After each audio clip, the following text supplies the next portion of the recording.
देखो business scale करना ना बड़ा ही एक मुश्किल काम है। कोई 12,000 नए बिजनेसेस दुनिया में हर घंटे में खुलते हैं, लेकिन सिर्फ 3% बिजनेस 100 करोड़ से ऊपर जा पाते हैं। तो ये आलम है स्केलिंग अप का कि छोटे छोटे रह के छोटे छोटे ही रह जाते हैं, और वहाँ पर उनको स्केलिंग अप का ना कोई ज्ञान है ना पता है कैसे करें, और कई तो स्केल करने में कोलैप्स हो जाते हैं। बढ़ाते बढ़ाते अच्छे खासे चल रहे, छोटे बड़ा कर रहे तो गिर गए।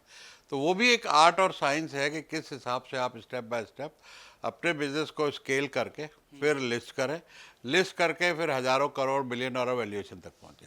वो मैं कराता हूँ। तीन तो नहीं मैं कहूँगा, बहुत सारे रीज़न हैं। लेकिन मेजर क्योंकि जब आप सोलोप्रेन्योर हो तो आपको किसी से बात नहीं करनी, जो कर रहे हैं आप ही कर रहे हैं। अपनी चाय खुद बना रहे हैं, अपने को पानी खुद पिला रहे हैं, मार्केटिंग सेल्स सब कुछ आप कर रहे हैं। जो रेवेन्यू आ रहा है ठीक है, आप खुश हो उसमें। जहाँ आप 1 से 2, 2 से 10 होते हो, 10 तक भी ठीक है हाँ जी। भाई, कोई कम्युनिकेशन का प्रॉब्लम नहीं है, आपस में जब बात कर ली। लेकिन जहाँ जब 10 से 100 और 1000 होते हो, वहाँ पर आपको processes, communication, specialisation, marketing, sales, systemisation, इतना कुछ इन्वॉल्व हो जाता है। और उसके साथ साथ जब स्केल करते हो ना, तो पैसा जो होता है ना, उस पर ट्रैक रखना बड़ा मुश्किल हो जाता है। अगर वहाँ पे आपका कंट्रोल और एमआईएस नहीं है तो पता भी नहीं लगेगा करोड़ों रुपए कहाँ चले गए। क्योंकि इंग्लिश में कहावत है, स्केलिंग अप सक्स कैश। वो कैश मैनेजमेंट जो है, प्रॉफिटेबिलिटी मैनेजमेंट, खर्चों को कंट्रोल करना, तो 3 बातें तो नहीं भाई, 30 बातें हैं जिनको कर रहे थे तब स्केल होता है। माइंडसेट का ही फर्क। वो जो कहते हैं ना, कोई भी बिजनेस छोटा नहीं होता, बिजनेसमैन छोटा होता है। वो छोटा जो सोच है ना, छोटी सोच और पाँव की मोच, उसके चलते मैं, जैसे फॉर एग्जांपल, ये तो चलो आपने मैकडोनल्ड और फूड चेन की बात करी, सबसे टिपिकल बिजनेस है ज्वेलरी। अब ज्वेलर तो गले से हटता नहीं कि मेरा करोड़ों का सामान पड़ा चोरी ना हो जाए। वो बेचारा ना छुट्टियां लेता है ना कहीं ज़्यादा, सुबह 9 बजे खोलता है और रात को 9-10 बजे बंद करके पूरी इन्वेंट्री देख के हर हीरा अपनी जगह ठीक है फिर जाता है। वहीं पे आप देखेंगे तनिष्क है, कैरेट लेन है, आज बगैर मालिकों के चल रही है ना। तो ये जो कंट्रोल से हटना, यहाँ जो माइंडसेट है, मेरे पास कुछ कुछ लोग ऐसे मेंटरिंग के लिए आते हैं जिनके डैडी लोग उनको प्राइवेट लिमिटेड नहीं करने दे रहे हैं। फ्रेंचाइज तो दूर की बात है, वो तो प्राइवेट लिमिटेड नहीं करना भाई, प्रोप्राइटरशिप रखो, अपने कंट्रोल में रखो। प्राइवेट लिमिटेड करी, कंप्लायंस बढ़ जाएगी, कागज बढ़ जाएगा, ये सब नहीं करना। तो जब ऐसा माइंडसेट ट्रेडिशनल व्यापारी का है, तो वो फिर फ्रेंचाइज तो उनसे बहुत दूर की बात है, स्केल ही कर ले। लेकिन आज के जो युवा पीढ़ी है, जो खुद से स्टार्टअप कर रहे हैं, सेल्फ मेड लोग हैं, वो डेफिनेटली आप देखेंगे कि यूएसए को टक्कर देंगे और फ्रेंचाइज बहुत ज़्यादा बढ़ेगी इंडिया से भी। से बढ़िया कोई भी तरीका नहीं स्केल करने का। आप एक दुकान खोलिए या एक आउटलेट खोलिए या एक कोई भी ऑफिस खोलिए, उसको सिस्टमाइज कीजिए, प्रोसेस को बढ़िया कीजिए। क्योंकि फ्रेंचाइज के लिए सबसे ज़्यादा ज़रूरी है आपके प्रोसेस स्ट्रांग होने चाहिए। क्योंकि अगर फ्रेंचाइजीज ने ब्रांड को डाइल्यूट करना शुरू किया, कुछ अपने हिसाब से उल्टी सीधी चीज़ें करनी शुरू कर दी, तो आपका ब्रांड ख़त्म हो जाएगा। तो अगर प्रोसेस स्ट्रांग नहीं किया आपने, तो फ्रेंचाइज में नहीं जाना है। तो पहले जो भी एक दुकान है आपका या एक आउटलेट है, उसको पूरा अच्छी तरह से प्रोसेस ड्रिवन करिए, सिस्टम्स बनाइए, फिर एक फ्रेंचाइजी दीजिए। मेक श्योर कि उसको कामयाब कर दे, वो आपका ब्रांड एम्बेसडर बन जाए। वहाँ पे आपकी जितनी टेस्टिंग है, जो होना है, जितनी भी तकलीफें आनी, वहाँ झेल लो। उसके बाद आप खोल दो पूरे इंडिया में, क्या विश्व में जहाँ जाना है चले जाओ। और फ्रेंचाइज से अच्छा शॉर्टकट कोई स्केलिंग अप बिजनेस का है ही नहीं। प्रोसेस अगेन आप देखेंगे, वहाँ प्रोसेस का बहुत बड़ा फेलियर है दोनों ही जगह पे। दोनों स्टोरीज आपने भी देखी, मैंने भी देखी। दोनों जगह जब वो स्केल किए तो कहीं ना कहीं जो ओरिजिनल आइडिया से शुरू हुए थे, वो डाइल्यूट होते होते होते नीचे तक उनका कंट्रोल ही निकल गया। Franchise is all about play book, कि भाई ये एसओपीज है, ये लिखा हुआ, इससे उधर हिलेंगे नहीं। आपने एग्जाम्पल दिया मैकडोनल्ड का, मैं दुनिया भर में मैकडोनल्ड गया हूँ, जर्मनी भी गया हूँ, सिंगापुर भी गया हूँ, वेनेजुएला भी गया हूँ और चाइना भी गया हूँ, हर जगह मैकडोनल्ड गया हूँ। कोई टेस्ट पे फ़र्क नहीं, कोई सर्विस पे फ़र्क नहीं, क्योंकि वहाँ पर ट्रेनिंग मॉड्यूल्स उनके, रिटन डाउन एवरीथिंग। आज आप छोटे से होटल में चले जाओ, लाला का चलाया हुआ होटल, वहाँ आपको कोई कंसिस्टेंसी नहीं मिलेगी, ना सर्विस में, ना खाने में, ना बाथरूम की सफाई में। लेकिन एक चेंज जो होती है जहाँ पे सिस्टम और प्रोसेसेस हैं, वो भी तो फ्रेंचाइजी है। बिल्कुल। वहाँ पर भी आप देखेंगे कि हर चीज़ तरीके से हो रही है। बहुत बड़ा आपको डिफरेंस मिलेगा दोनों के ऑपरेशन में। तो फ्रेंचाइज मॉडल के लिए solid processes, solid system, playbook, written down SOPs, और उसके ऊपर मॉनिटरिंग के हर फ्रेंचाइजी आपका आपके ब्रांड के हिसाब से, गाइडलाइंस के हिसाब से काम करो। जिसने मुझसे पूछा ना आईपीओ में खर्चा क्या आता है, मैं कहता हूँ तेरा आईपीओ नहीं आएगा। तो जब आपसे खर्चा पूछे उसको फ्रेंचाइज नहीं देनी है, क्योंकि वो खर्चा ही देखेगा, रिटर्न नहीं देखेगा। रिटर्न नहीं देखेगा। खर्चा नहीं है, वो इन्वेस्टमेंट है। ओके। जो लोग आके मेरे यहाँ पे मेरे मेंटरिंग लेते हैं, मुझे कुछ छोटी मोटी फीस देते हैं, तो मैं उनको कहता हूँ ये खर्चा है या इन्वेस्टमेंट। जो कहता है खर्चा, मैं कहता तुझे नहीं लूँगा, जाओ। जो कहता है ये इन्वेस्टमेंट है, मतलब अब तुम इसकी सही वसूली कर पाओगे, इसको जाके इम्प्लीमेंट करोगे, धंधे में अपना बिजनेस बढ़ाओगे, प्रॉफिट्स बढ़ाओगे, तो दीज आर इन्वेस्टमेंट्स। फ्रेंचाइज देना, उसके लिए सिस्टम बनाना, प्रोसेस बनाना, हायरार्की क्रिएट करना, टीम हायर करना। आप कोई एक थोड़ी, आप हज़ारों आउटलेट की बात कर रहे हो यार, multi million dollar, billion dollar धंधे की बात कर रहे हो। तो जो आदमी पहले ही खर्चा खर्चा खर्चा खर्चा करने लग जाए, यस, खर्चे का ध्यान रखना है, बजटिंग का ध्यान रखना है आपको, कितना बजटिंग है। इट शुड नेवर गो आपके प्रॉफिट से या उससे ऊपर ही निकल जाए, भाई ये करने करने में सारी कंपनी लुट गई, वो तो कोई भी नहीं करेगा। लेकिन घबराना उससे कि आज आईपीओ के ऊपर अगर आपको 25 करोड़ रुपया रेज करना है, 100 करोड़ का एसएमई आईपीओ 100 करोड़ की वैल्यूएशन में ला रहे हो, तो आपका 10% खर्चा होगा, 2.5 करोड़ खर्चा होगा आपका। लेकिन जो 2.5 करोड़ सुन के डर गया, वो आईपीओ नहीं लाएगा। वही आदमी बैंक में 25 करोड़ लेगा, हर साल 2.5 करोड़ देगा और 300 कागज साइन करेगा, सवाल भी नहीं पूछेगा, बैंक मैनेजर के घर दरवाजे के बाहर 3-3 घंटे बैठा रहेगा वो, लेकिन हर साल 2.5 करोड़ खर्चेगा। यहाँ पूछेगा खर्चा क्या है। तो माइंडसेट का प्रॉब्लम है। बहुत सिंपल है, एक टेक्निक है OKR जिसको मैं बोलता हूँ, ऑब्जेक्टिव की रिजल्ट। गूगल, अमेजॉन, गूगल तो 1999 से कर रहा है, इंटेल 1970 से कर रहा है, लेकिन एसएमईज को कोई बताता नहीं था। तो जैसे मुझे पता लगा तो मैंने कहा इसमें मास्टरी कर लेता। ऑब्जेक्टिव की रिजल्ट। अब देखिए, गोल सारे ही बनाते हैं, आपने भी बनाए होंगे, मैंने भी बनाए होंगे, लेकिन चक्कर क्या है कि हम गोल बनाते साल के, कि जी 2024 में ना मैं वेट लॉस करूँगा। अब वो 24 जनवरी रहने दो यार, अभी तो जनवरी में शादी आ रही है, शादी करके निपटा ले, फिर करेंगे, फरवरी में करेंगे, मार्च में करेंगे। तो इस साल के गोल ना गलत है। 12 हफ्ते का गोल। अब 12 महीने नहीं, आपने साल में 4 नए साल बनाने हैं, 1 जनवरी, 1 अप्रैल, 1 जुलाई, 1 अक्टूबर। क्या बात है। तो आपको साल को 4 हिस्सों में डिवाइड करो। अच्छा, यहाँ कई लोग जो व्यूअर देख रहे होंगे, इसमें इंश्योरेंस बिजनेस में होंगे, वहाँ पे एक टर्म है JFM। जनवरी, फरवरी, मार्च में सारे साल का धंधा कर लेते हैं, होता है सर, क्योंकि वहाँ पे प्रेशर होता है हमें नंबर दिखाने, सारे साल का धंधा करते हैं लोग। तो मैं कहता हूँ भाई, आप अपने धंधे में सारा साल ही JFM रखो ना, हर 90 दिन को JFM बना लो और साल साल के गोल उसमें अचीव करते चले जाओ। फिर उसके लिए क्या है कि जो आप JFM में रोज काम करते हो, बाकी 9 महीने आप आराम करते हो, यहाँ वो 9 महीने का आराम बंद है। यहाँ पे आप रोज काम कर रहे हो, हर रोज अपने गोल के बारे में सोच रहे हो, हफ्ते हफ्ते गोल को मेजर कर रहे हो, और हर 3 महीने बाद उसको सेलिब्रेट कर रहे हो, भाई क्या गोल अचीव हुए, क्या नहीं हुए, what work, what didn't work. बस इतना ही सिंपल है ये, लेकिन कंसिस्टेंटली करते रहो तो 3-3 महीने में JFM वाला जादू हो जाता है। बहुत बड़ा बदलाव ला सकता है। देखिए, एक बुक है $1 ट्रिलियन कोच। एरिक स्मिथ होते थे CEO गूगल के, उन्होंने लिखी है अपने कोच के ट्रिब्यूट पे उनकी डेथ के बाद। बिल कैम्पबेल उनके कोच थे, और वो कोच कर रहे थे Steve Job, Bill Gates, Eric Smith को। अब आप सोचिए, और भी कई सारे थे उनके, तो इसलिए उन्होंने कहा $1 ट्रिलियन कोच, क्योंकि ये 3 कंपनियां समझ लीजिए कई $1 ट्रिलियन है। एप्पल अपने आप में $3 ट्रिलियन है। तो ये इन्होंने उनको नाम दिया, टाइटल दिया $1 ट्रिलियन। जब उन लोगों को भाई कोच की ज़रूरत है, तो हम और आप और बाकी, मुझे भी कोच की ज़रूरत है, आपको भी कोच की ज़रूरत है। Everybody needs a mentor. जिसके पास जो भी कमी है, अगर वो मुझे मान लो फ्रेंचाइज देनी है, मान लो तजुर्बा की फ्रेंचाइज देनी, मैं क्यों अपना माथा खराब करूँ? तो अब आऊँगा ना यार कि आजीज भाई ये फ्रेंचाइज बताओ, मैं आप संभाल लो, आप दिखा दो, गाइड कर दो, कैसे होएगा। So when you go to professionals, मुझे कंटेंट लिखाना है, मैं किसी अच्छे कंटेंट राइटर को एंगेज करूँ, मैं काहे को अपना माथा खराब करूँ? तो हर एक को अपना अपना एक्सपर्टीज़ है, उसकी आप सर्विसेज लो। ऐसे ही मेंटर की अपनी एक्सपर्टीज़ है, उसने एक तजुर्बा हासिल किया, उसने बिजनेसेस को किया है।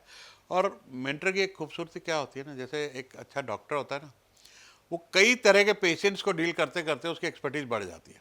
जब वो कुछ पढ़ के आता है MBBS MD तो उसकी एक स्पेशलाइजेशन है कि मैं आँख का या हार्ट का डॉक्टर। लेकिन जब वो 5-10 हज़ार पेशेंट हार्ट के देख लेता है तो उसकी एक्सपर्टीज नेक्स्ट लेवल चली जाती है। वही मेंटर के साथ होता है।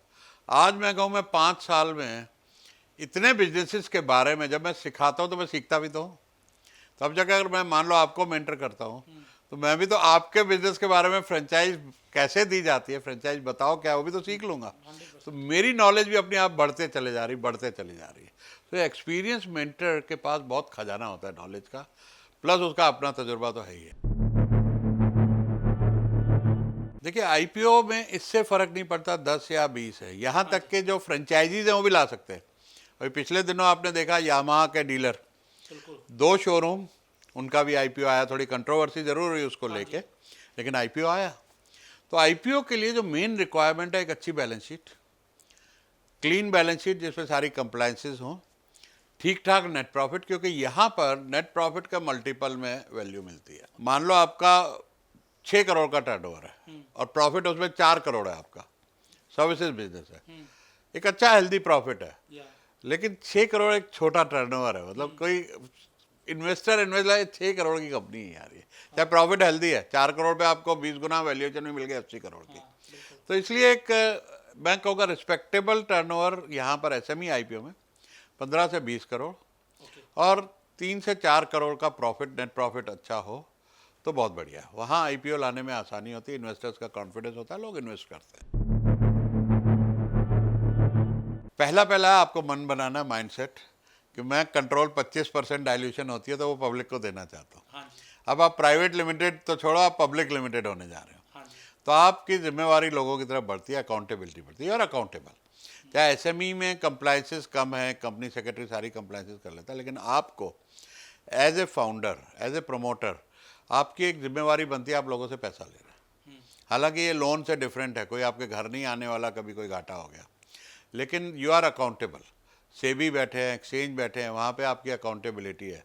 आपको उस पैसे को सही इस्तेमाल करके बिजनेस को सही तरीके से बढ़ाना है। तो यहाँ पर IPO कोई भी ला सकता है।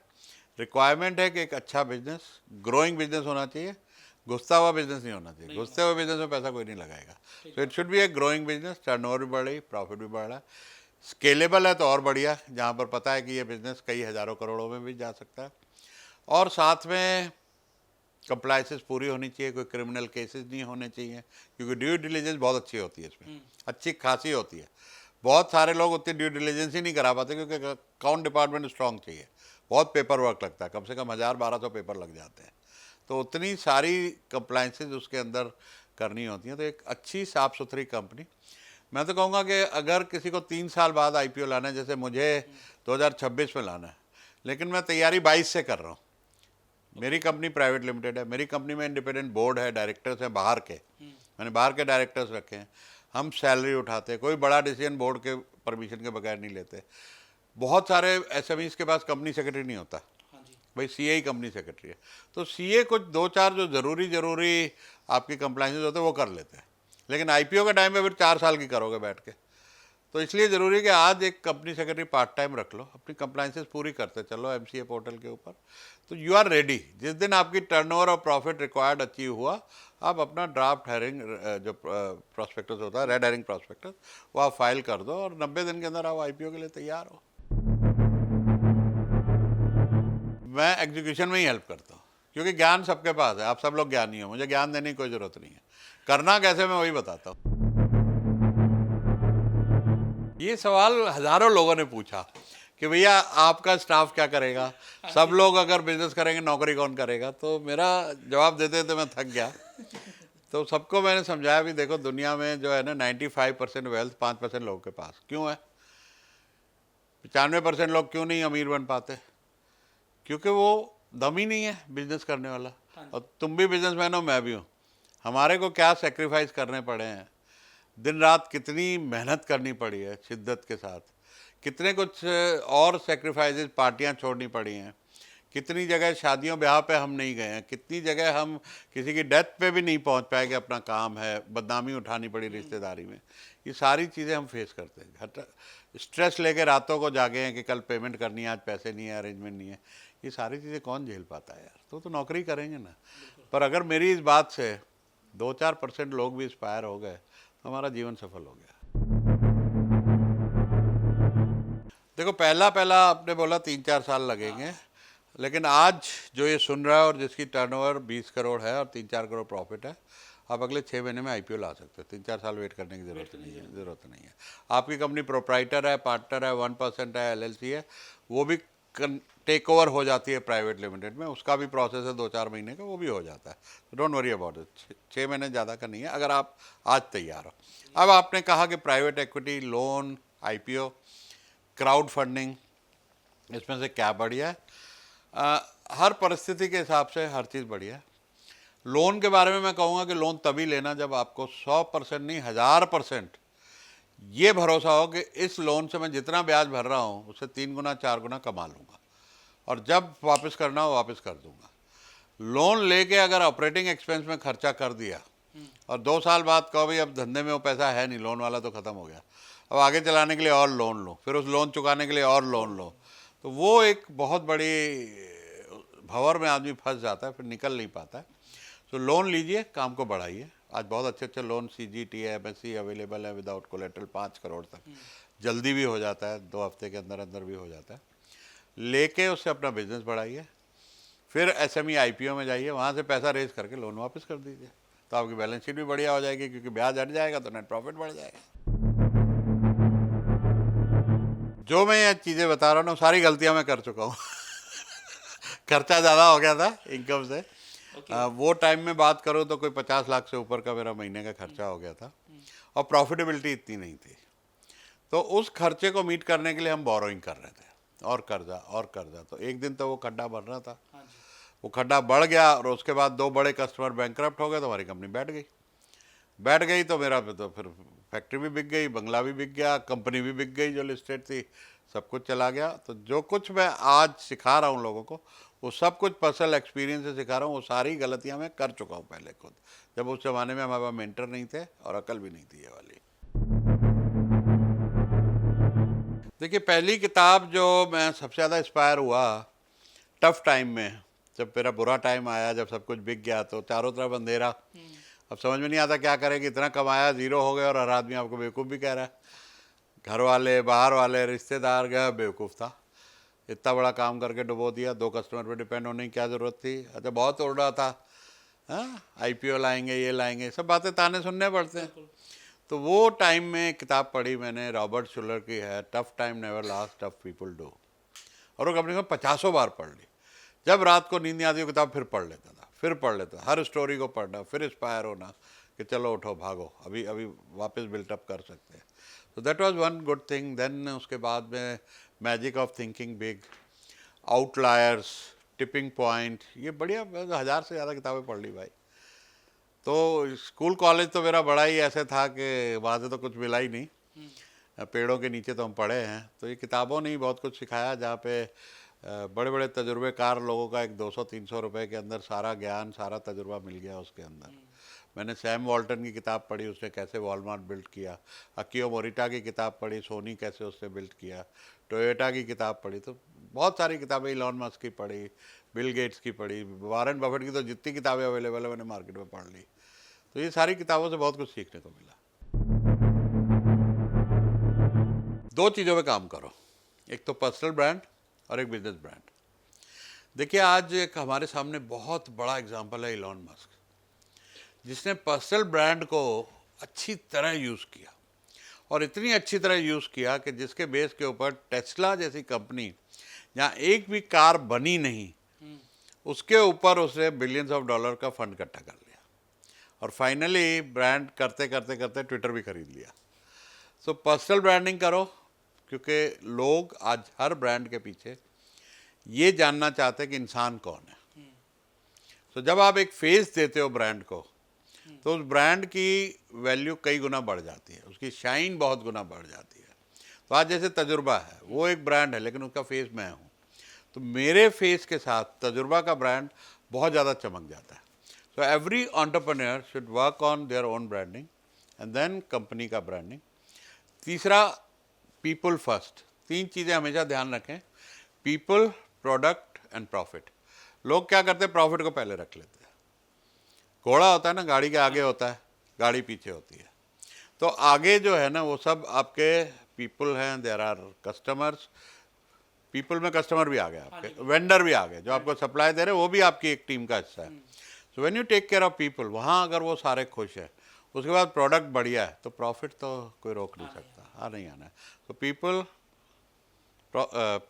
प्रोडक्ट एंड प्रॉफिट, ये तीन चीज़ों का ख्याल रखेंगे तो बिजनेस कभी नीचे जा नहीं सकता, दिन दूना रात चौगुना, बढ़ेगा ही बढ़ेगा। भाई बड़ा घिसा पिटा सा डायलॉग है, your network is your net worth, लेकिन समझता कोई नहीं है। मतलब इतनी ट्रांजैक्शनल होती है नेटवर्किंग कि किसी को मिल रहे हैं ना तो वो इसलिए मिल रहे हैं कि भाई इससे क्या वसूल कर लूँ, कुछ इससे काम निकाल लूँ। नेटवर्किंग है आपका रिलेशनशिप में इन्वेस्टमेंट। वो जब आप किसी के दिल में जगह करते हो, जगह बनाते हो अपनी। आज अगर आपका मेरे साथ फ्रेंचाइज बताओ एक रिलेशनशिप है, तो मेरे पास फ़ोन में 40,000 लोग हैं और सोशल मीडिया पे आपको पता 6 करोड़ व्यूज़ है मेरे, और हज़ारों लोगों से मैं रोज़ ट्रेनिंग कोचिंग के ज़रिए मिलता हूँ। लेकिन जहाँ पर भी फ्रेंचाइज की मुझे आवाज़ आएगी, आपका ध्यान आएगा ना, क्योंकि हमारा अपना एक रिलेशनशिप है, हमने कोई ट्रांजैक्शन नहीं किया, ना आपने मेरे से कोई धंधा किया, ना मैंने किया आज तक। पहली बार हम ऐसी इंटरेक्शन कर रहे हैं, कुछ बार हम मिल चुके हैं, लेकिन उसकी वजह से एक आपस में रिलेशन बिल्ट हुई है। और दिमाग में कहीं फ्रेंचाइज सुनूंगा तो आपका, मुझे फ्रेंचाइज देनी तो आप, दैट इज नेटवर्किंग। जब आप जगह जगह आप एक आदमी के लिए कुछ करो, नेटवर्किंग इज अबाउट गिविंग। एक आदमी के लिए कुछ किया आपने, रोज रोज करो, चाहे उसके बारे में फेसबुक पे पोस्ट डालो, लिंक्डइन पे पोस्ट डालो, एक के लिए कुछ छोटा सा काम कर दो, गूगल रिव्यू दे दो, उसकी सर्विस यूज़ किया। 365 लोगों को आपने साल में किया, 3 साल में 1000 लोग को किया। एक एक 1000 लोग के पीछे 1000 लोग हैं, और उसके अलावा वो हर रोज़ नए लोगों से मिल रहा है।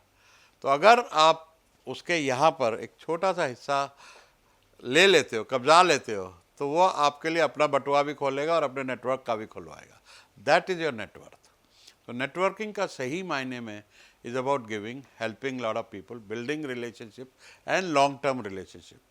क्योंकि पैसा जा सकता है, जैसे पुराने ज़माने में कहते हैं गुडविल नहीं जानी चाहिए, तो ये भी गुडविल जैसा ही है कि आपका नेटवर्क आपको कितना भी गिर जाओ वापस सपोर्ट करके खड़ा कर देगा।